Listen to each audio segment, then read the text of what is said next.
सामने से सियाजू आती दिखी। अब देखो दिखी किसको? बोले लखन लाल को। राम जी तो देख ही नहीं रहे। राम जी अपनी धुन में हैं और लखन लाल को दिखी और लखन लाल ने राम जी को इशारा किया कि प्रभु कि तात जनक तनया यह सोई। प्रभु यही जनक की पुत्री है, धनुष यज्ञ यही कारण होई। ये जो धनुष यज्ञ का मेला लग रहा है महाराज, इन्हीं के कारण लग रहा है, इन्हीं का स्वयंवर है। भगवान ने कहा इन्हीं का? बोले किन्हीं? किसका?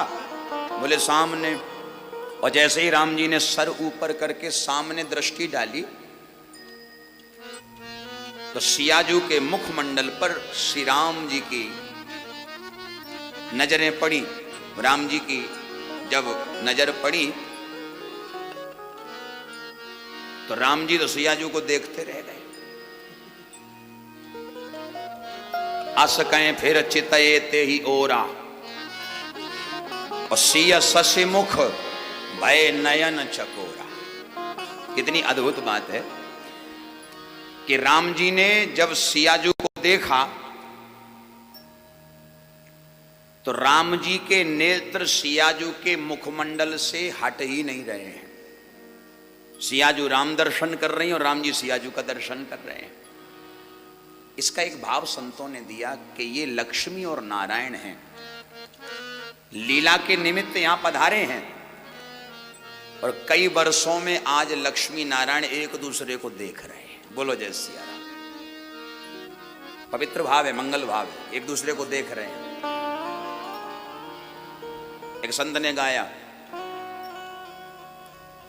राम जी ने जब सियाजू को देखा और सियाजू ने जब राम जी को देखा।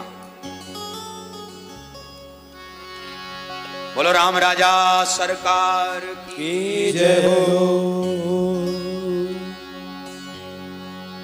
कि राम को देख करके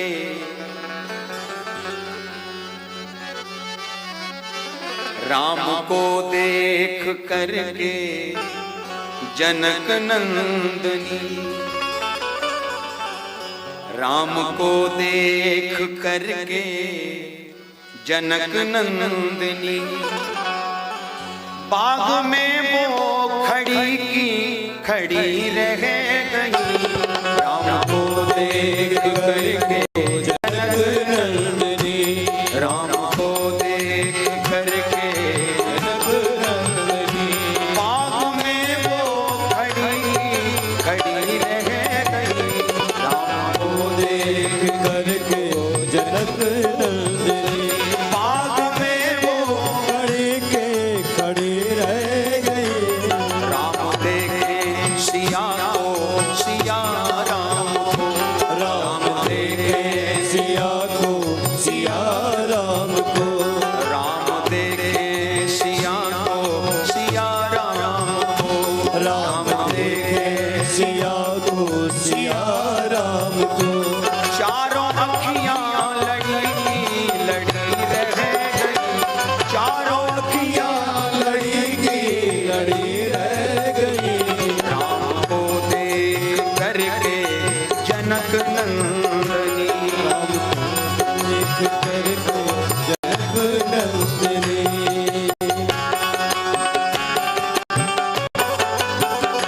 राम राजा सरकार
सखियों को पता है ये बड़े पराक्रमी हैं, इन्होंने ताड़का मारी, सुबाहु मारे, पर एक जब इनको पसीना आया तो सखियों को चिंता होने लगी। और सखी क्या कह रही है?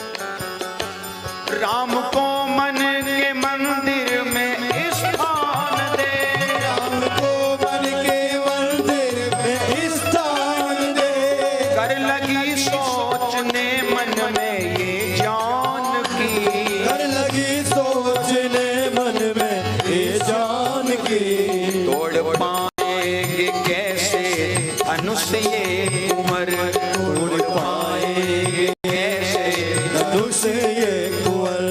तोड़ पाएंगे कैसे धनुष ये कुंवर, तोड़ पाएंगे कैसे धनुष ये कुंवर। मन में चिंता बढ़ी रह गई, मन में चिंता बड़ी रह गई। राम देखे सिया को, सिया राम को, राम देखे सिया को, सिया राम को। चारों अखियां लड़ी रह गई, वो चारों अखियां लड़ी रह गई। बाग में देख करके जनक नंदनी, राम को देख करके जनक नंदिनी। राम को देख करके जनक नंदनी। बाग में वो खड़ी रह गई, राम देखे सिया को, सिया राम को। चारों अखियां लड़ी रह गई, चारों अखियां लड़ी रह गई। राम को देख करके जनक नंदनी। नारायण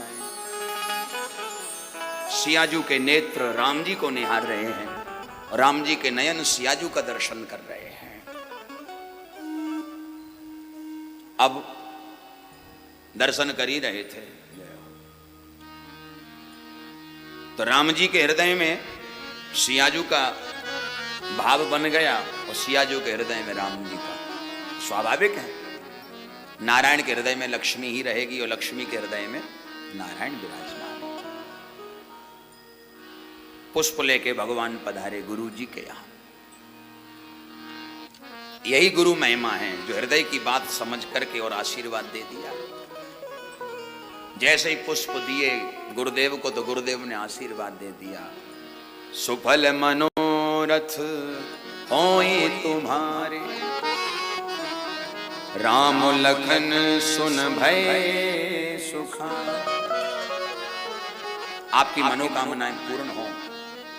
अच्छा, दोनों को आशीर्वाद दिया, राम लखन सुन भय सुखारे। दोनों को क्यों? क्योंकि सियाजू के संग में श्री लखनलाल को उर्मिला मां का दर्शन हुआ है। बोलो जय सिया राम। सियाजू की आई है ना, उनके संग सखियां हैं, सखियों के संग में उर्मिला जी भी आई थी। राम ने सिया दर्शन किया है और महाराज लखनलाल ने उर्मिला का दर्शन कर लिया है। बोलो जय सिया राम। इसलिए गुरुदेव ने आशीर्वाद दे दिया, सुफल मनोरथ होए तुम्हारे। अच्छा, अब गौरा का पूजन, गिरिजा का पूजन करने गई सियाजू, और सियाजू ने भी गौरा मां से एक ही वरदान मांगा। पहले तो प्रार्थना करी, जय जय गिरिवर राज किशोरी, जय महेश मुख चंद चकोरी, जय गज बदन खडानन माता, जगत जननी दामिनी दुति गाता। और मांगा क्या? मनुजाहिरा चेहु मिलहि सोबर, सहज सुंदर सांवर। हृदय में जो बात है तो कसी माल मूरत मुस्कानी। मैया ने आशीर्वाद दे दिया कि तुम्हें तुम्हारा भाव पूर्ण रूप से प्राप्त होगा, तुम जो चाहती हो वही होगा। अब पुष्टि कैसे हुई? मंगल सगुन होने लगे। जानी गौरी अनुकूल सियहि हरस न जाय कहे मंजुल मंगल मूल बाम अंग फरकन। सियाजू का बाम अंग फरकने लगा। पुरुषों का दायां अंग फरकना शुभ सूचक और माताओं का बाम अंग फरकना शुभ सूचक है।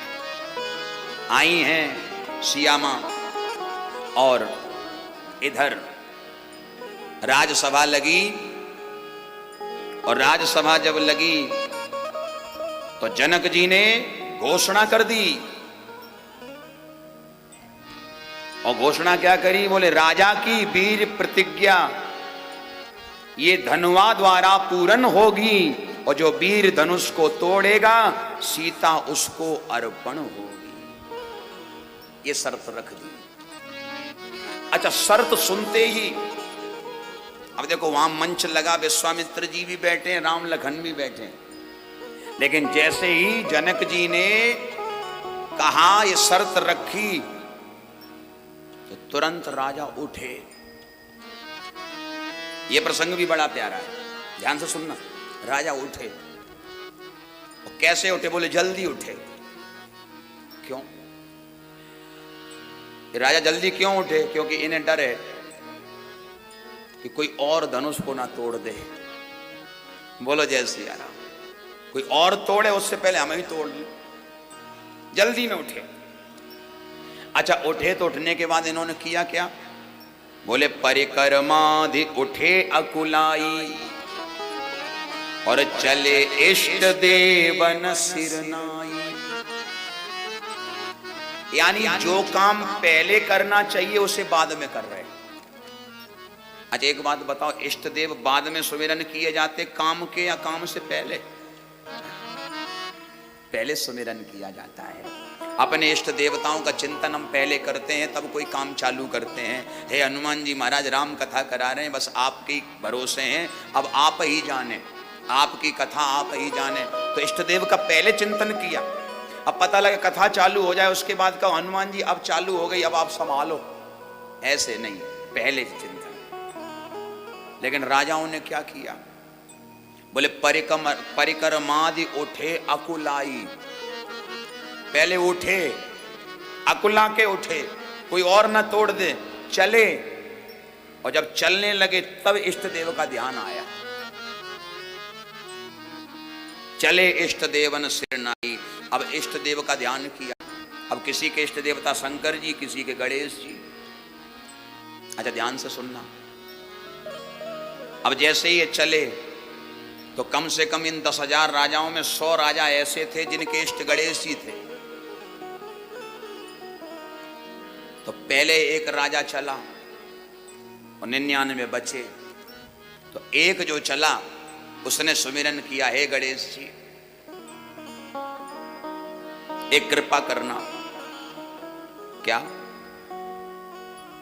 बोले धनुष हमसे ही तोड़वाना। गणेश जी हमसे ही तोड़वाना। अब एक चला जो 99 बैठे, 99 ने निवेदन किया, क्योंकि अब इनका भी नंबर आने वाला है। हे गणेश जी धनुष इससे ना टूटे, धनुष हमसे ही टूटे। गणेश परेशान हो गए। गणेश जी ने विचार किया कि वो कहता है कि हमसे तोड़वाना और ये कहते हैं कि इससे ना टूटे। समस्या में पड़ गए। गणेश जी ने सोचा अब किसकी सुने और किसकी ना सुने। शांत हो गए। अब एक एक करके राजा गए।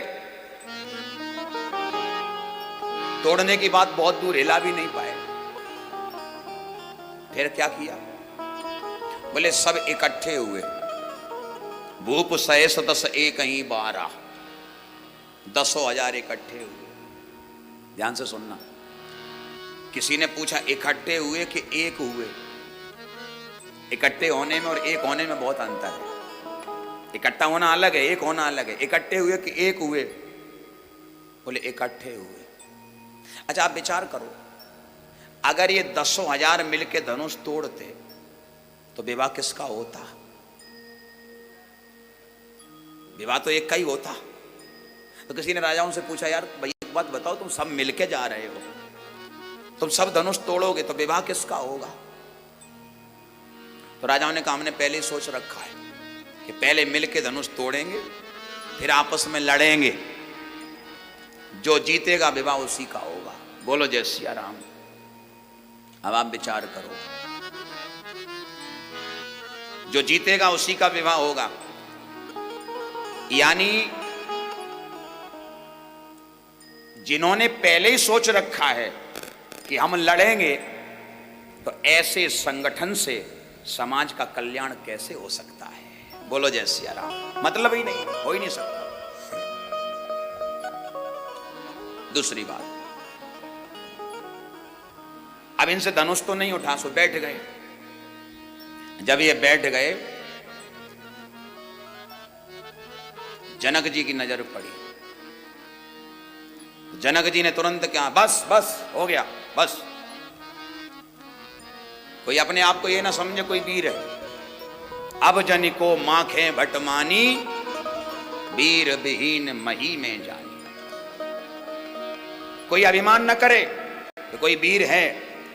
आज हमने जान लिया कि पृथ्वी वीरों से शून्य हो गई। अच्छा सुनना, ध्यान से सुनना, ये बात जनक जी बोल रहे हैं, पर मालूम देख किधर रहे हैं? जहां लखन लाल बैठे, जहां लखन जी बैठे, बोल रहे हैं राजाओं को, पर देख रहे हैं लखन लाल की ओर और सोच रहे हैं कि देखते हैं इन पे असर होता है कि नहीं।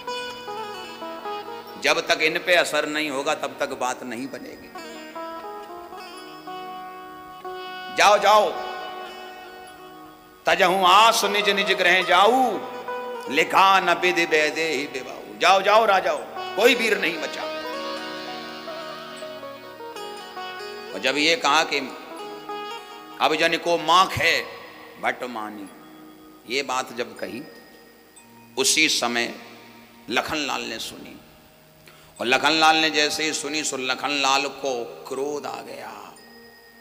और लखनलाल पे ऐसा असर हुआ कि लखनलाल खड़े हुए, और खड़े होते ही लखनलाल की क्रोध की सीमा का पारावार नहीं रहा। इतना क्रोध लखनलाल को आया। खड़े तो हो गए, क्रोध आया। और क्रोध आते ही लखनलाल ने राम जी से कहा, सुनहु भान कुल पंकज भानु, कहूं स्वभाव न कछु अभिमानु। जो तुम्हार अनुशासन पावो, तो कंदुक एव ब्रह्मांड उठाओ। प्रभु आपकी आज्ञा मिल जाए तो धनुष को तो मैं जानता ही नहीं हूं, पूरे ब्रह्मांड को ऐसे उठा लूंगा जैसे कोई बच्चा गेंद को उठा लेता है। राजाओं के पसीना आ गया। जो 10,000 राजा बैठे, पसीना आ गया। एक ने कहा दूसरे राजा से, सुनो, ब्रह्मांड उठाने की बात हो रही है। दूसरा बोला, हमारा क्या होगा? तीसरे ने कहा, जो सबका होगा सो हमारा होगा। एक राजा बोल पड़ा। एक राजा ने कहा, हमने पहले ही कहा था कि चलो घर चलो, तुम्हें ही तमाशा देखने का शौक था, अब देखो तमाशा। जब ये कहा कि घर चलने के लिए कहा था, तो एक राजा ने कहा, क्यों रे मूर्ख, एक बात बता, तेरा घर ब्रह्मांड से बाहर है क्या? तेरा घर ब्रह्मांड से अलग? बोले नहीं, है तो ब्रह्मांड में ही। तो बोले अब होगा क्या? बोले अब वही होगा जो सबका होगा। अब शांत बैठे रहो, सुनो। लखनलाल जी ने कहा कि जहां रघुवंशी बैठे हों, राम जी से कहा कि प्रभु वहां ऐसी अनुचित वाणी नहीं बोलनी चाहिए। और जनक जी ने बड़ी अनुचित वाणी बोली है।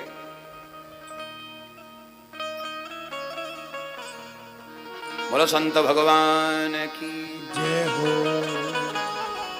जनक जी ने बड़ी अनुचित वाणी बोली, ऐसी वाणी नहीं बोलनी चाहिए। तो राम जी क्या बोले लखन से, लखन जनक जी की वाणी अनुचित तुम्हें लग रही, लेकिन एक बात बताओ, तुम कौन सा उचित बोल रहे हो? क्यों? बोले तुम्हें मालूम है जनक जी वयोवृद्ध हैं। अब वयोवृद्ध बोले तो उसका जवाब वयोवृद्ध दे तो समझ में आता है। जनक जी बोले हैं तो हमारे गुरु विश्वामित्र जी उनसे बात करते, उनका जवाब देते, और तुम बच्चे होकर के इतनी जवान लड़ा रहे हो, बोल रहे हो, ये कोई उचित बात है? तब लखनलाल ने कहा कि प्रभु, जगत हित के लिए, समाज के कल्याण के लिए जिस समय जिसके बोलने की जरूरत होती है उसी को बोलना चाहिए। बोलो जय सिया राम। जरूरी नहीं कि हर समय बुजुर्ग ही बोले। समाज को आवश्यकता है कि आज के समाज में नौजवानों का जागना आवश्यक है। जब तक नौजवानों का भाव नहीं जागेगा तब तक समाज का हित नहीं हो सकता। बोलो जय सिया राम। अनुचित वाणी बोली। अच्छा, अब राजाओं में चर्चा हो रही थी, लखनलाल बातें ही कर रहे थे तो राजाओं में चर्चा चल रही थी। लखनलाल ने बातचीत करते करते कहा, लखनलाल बोले कि प्रभु आपकी आज्ञा मिल जाए तो ब्रह्मांड को उठा लो। और उठा के क्या करूंगा? आप देखो, राजाओं ने कहा कि ये ब्रह्मांड उठाने की बात कर रहे हैं, तो लखन ने कहा केवल उठाऊंगा नहीं, तो बोले कांचे घट जिम डारों फोरी। उठा के क्या करूंगा? बोले उठा करके उसे पटकूंगा, जैसे कच्चा घड़ा टूटता है ऐसे तोड़ दूंगा। राजाओं के पसीना जोर का आ गया, राजा घबराने लगे। एक ने दूसरे से कहा, क्यों भैया एक बात बताओ, ये कह रहे हैं कि पहले उठाएंगे, उठाने के बाद ऐसे पटकेंगे जैसे कोई कच्चा घड़ा पटकता है, टूट जाएंगे। तो राजाओं ने कहा तो घबराते क्यों, उठाएंगे तो उठ जाएंगे और बाद में नीचे धरेंगे तो फिर आ जाएंगे। तो लखन ने क्या कहा, नीचे धरेंगे नहीं तो क्या करेंगे? बोले नीचे नहीं रखेंगे, कांचे घट जिम डारों फोरी, फोरी देंगे, फोड़ डालेंगे। राजा घबराए। तो राजाओं ने कहा फिर हमारा क्या होगा? जब फोड़ ही डालोगे तो हमारा क्या होगा? लखन बोले घबराओ मत, अगर हम फोड़ेंगे तो हमारे बगल में बनाने वाले बैठे हैं। बोलो जय सिया राम। घबराओ मत, हमारे बगल में बनाने वाले बैठे हैं, आप घबराओ मत बिल्कुल। और आगे लक्ष्मण जी को इशारा किया राम जी ने कि लखन अब तुम बैठ जाओ। क्यों? क्योंकि लखन सकोप बचन जब बोले, डगमगान मह दिग्गज डोले। राम जी ने कहा लखन देखो, जब लखन जी क्रोध में बोले तो महाराज पृथ्वी कांपने लगी, सब हिलने लगे। राम जी बोले लखन बैठ जाओ, तुम्हारे बोलने से पृथ्वी हिल रही है और पृथ्वी के हिलने से सब हिल रहे हैं। लखन ने कहा यही तो समस्या है, हमारे बोलने से पृथ्वी हिल रही है और पृथ्वी के हिलने से सब हिल रहे हैं, लेकिन दो ऐसे हैं जो अभी भी नहीं हिल रहे हैं। बोले कौन? बोले पहले आप और दूसरा ये धनुष, दोनों ही नहीं हिल रहे हैं, दोनों नहीं हिल रहे हैं।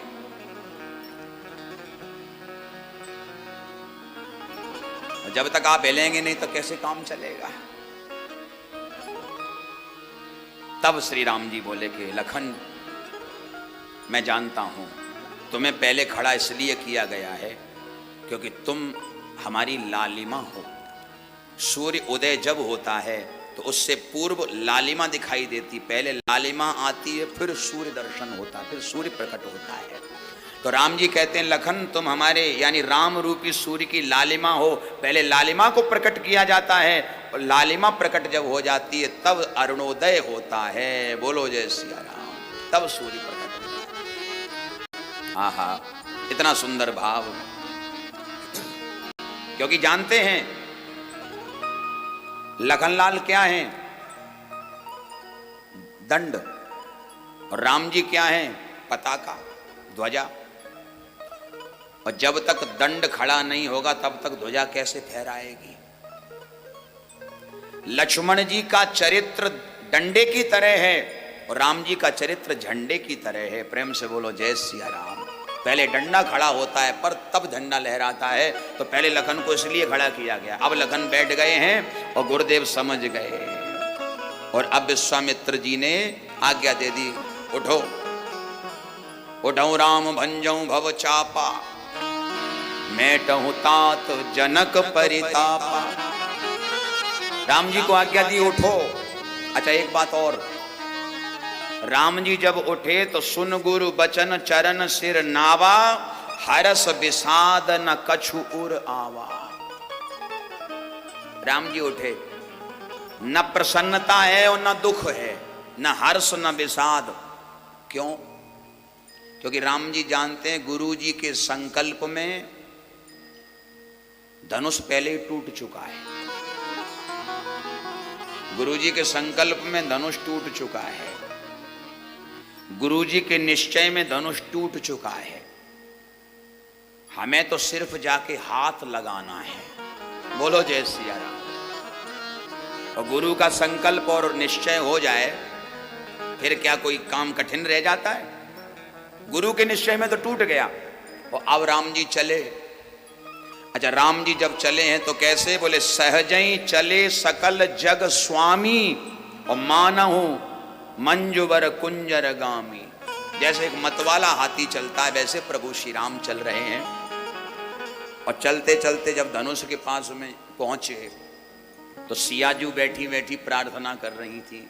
शंकर जी से भी प्रार्थना करी, गणेश जी से भी प्रार्थना करी, हे गणेश जी अब एक कृपा करो कि ये धनुष इसका थोड़ा वजन कम कर दो। ध्यान से सुनना, वजन कम कर दो। गणेश जी बोले वजन कम कराने के लिए हम ही मिले, हम अपना वजन कम नहीं कर पाए, धनुष का कैसे करें? कैसे?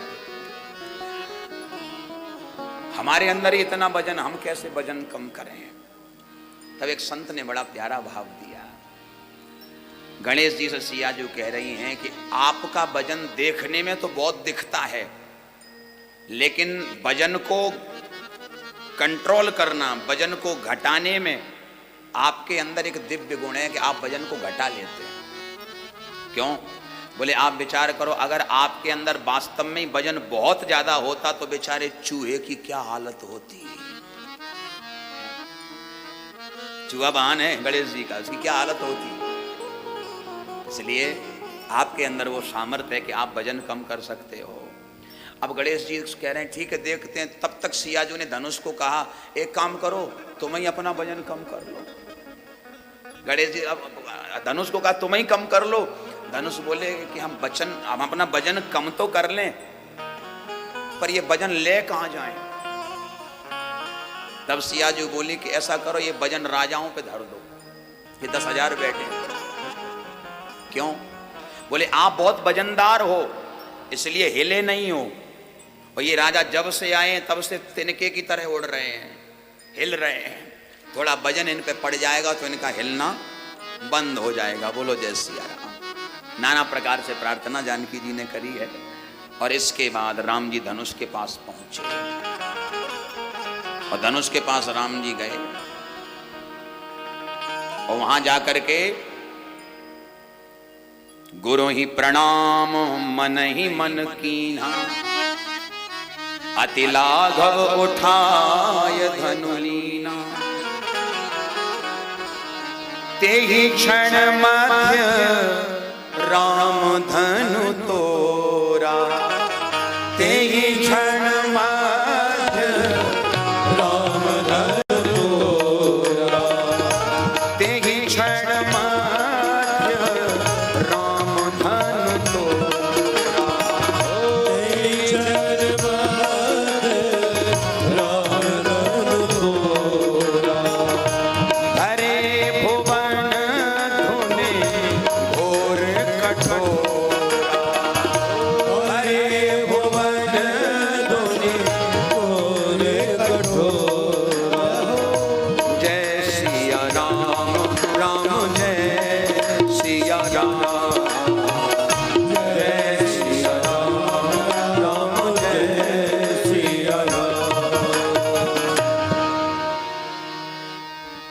भगवान ने गुरुजी को मन ही मन प्रणाम किया, धनुष हाथ में उठाया और धनुष को हाथ में उठा करके उसी क्षण में धनुष को तोड़ दिया।